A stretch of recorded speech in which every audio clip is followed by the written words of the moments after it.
அப்ப நமசிவாய என்று சொல்வதை விட சிவாய நம என்று சொல்வது ஒரு படி மேலான நிலை. அப்ப ஏன் நமசிவாயம் சொல்லணும் அப்படின்னா, உலகியல் பயன் வேண்டும் என்றால் நமசிவாயம் தான் சொல்லணும். எனக்கு ஒரு வீடு வேணும், எனக்கு ஒரு காரு வேணும் அப்படின்னு எனக்கு உலகியல் பயனை நான் வேண்டி நின்றா என் மந்திரம் என்னவா இருக்கணும்?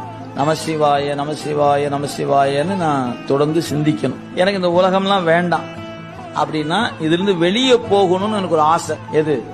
இந்த செல்வம் இருக்குது, அது அழுந்தாம இருக்கணும். பதவி இருக்குது, அது அழுந்தாம இருக்கணும். எப்படியோ இருக்கிற சூழல்ல எது எப்படி இருந்தாலும் நம்ம அறிவு பாதிக்காம இருக்கணும். என்ன பண்ணலாம்? சிவாய நம சிந்திச்சிங்கன்னா அது அழுந்தாம காப்பாத்துனா பத்தாதியா, அதை விட்டு விலகணுமே அப்படின்னா அதுக்கு அடுத்த மந்திரம் அதை விலக்கி தரும். அது சிவைய என்கிற மந்திரம். அப்ப நீங்க பக்குவப்படப்பட மந்திரமும் மாறும். அதனால தீக்கையை 4 வகையா பிரித்து சமயம், விசேடம், நிறுவ